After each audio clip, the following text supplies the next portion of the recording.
Hello everybody, welcome to Mo Bravo's Knife Reviews.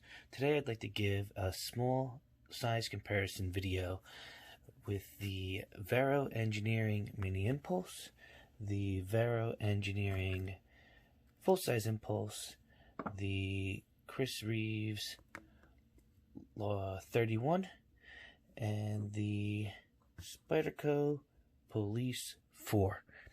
Now, what you'll see is there are a lot of nice, large knives in front of you. My favorite out of the four right now would probably have to go to the Vero Impulse, which has a blade length of 3.6 inches, which I feel is perfect for this size knife. The Mini Impulse is at 3.4 inches, and I think the ergos are just a little bit smaller than I'd like them to be. My staple is the Paramilitary 2, and just to give you a little size comparison between the PM2 and the Vero Mini Impulse, I'd really have to say that the Mini Impulse is just a little too small for me.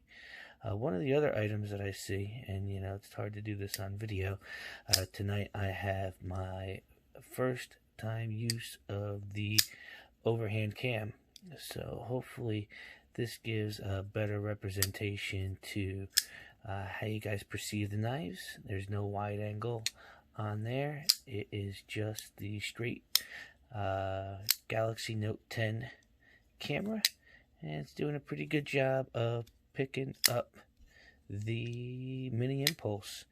At 3.4 inches, I think if I had to pick one of the knives on this table to sell, it would have to be the Mini Impulse. The real star of the show to me, though, is my Police 4 G10 in the K390 steel. I mean, this freaking thing is fantastic. It pops out, it's got a back lock, I mean, and it is one hell of a wicked edge. At 4 inches, there's really not much this can't handle. And I'm not sure if you could see, you know, everybody likes a specific type of blade. I mean, this is thin. And if you look at the blade stock compared to, you know, quit messing around. I mean, look at how much thinner the Police 4 is. And I guess you could say that you do get you know, a little bit less usefulness, or a little bit, I don't know, structural integrity with the thicker, heavier duty blade stock. But I'm telling you, I am a fan of slicers. The Tontos don't really grab me, and the SPYDERCO K390 Police 4 just knocks it out of the park. I mean, and you can't talk about slicers without talking about the Chris Reeve Sebenza, and that is fair. If you look, the blade stocks are similar. One day I'm going to get a caliper, and that way we could do some comparisons. But, you know, the hollow grind versus the full flat grind of the Chris Reeves knife, I mean, they really did the best hollow grind in the business. It is a fantastic knife, you know, but it's S35V. It's a model that hasn't really had too many changes over the years. I know the 25 brought a whole bunch of new changes over with it, and then that migrated into the 31, and you know, there's nothing like Sebenza action. It really isn't. I mean, it is just fabulous. There is no doubt about that. But I'm going to tell you, this stupid Police 4 that I got from the SPYDERCO second sale is blowing me away with the slicing ability. I mean, it just rips through cardboard like you wouldn't believe. Holds a fantastic edge. And, you know, with my SPYDERCO Sharp Maker, I could bring it back to shaving just like that. You know, you can't put all these knives together without playing with your PM2. I mean, what's so funny is you look at these knives, and I know table 300, yeah, 270, and 4 1/4, 450. The PM2 makes buying these knives so difficult, because in my hands, there is nothing better than a PM2. I mean, I could do this all day, and there's no reason not to. I mean, the blade shape is so useful. It is a slicer. I mean, I know you can't compare the front end tip of a Tonto blade to the front end tip of the Paramilitary 2. There are different animals, they're different tools for different jobs. But for me and what I need, I really feel like the slicing ability of the PM2, the slicing ability of the Police 4, and the slicing ability of the Sebenza 31 really speak to how and the way I use knives.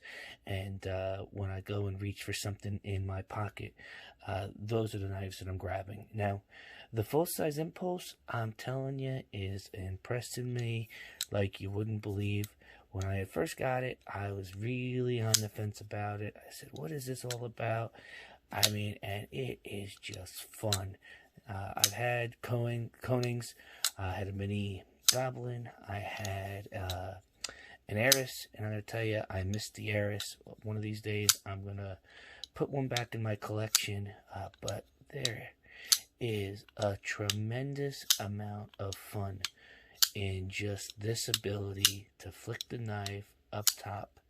I mean, I could do it all day long. You could even big flick it. If I was any good at it, you could spider flick it. But, I mean, it's just fantastic. When I bought the knife, I thought I was just going to try it out.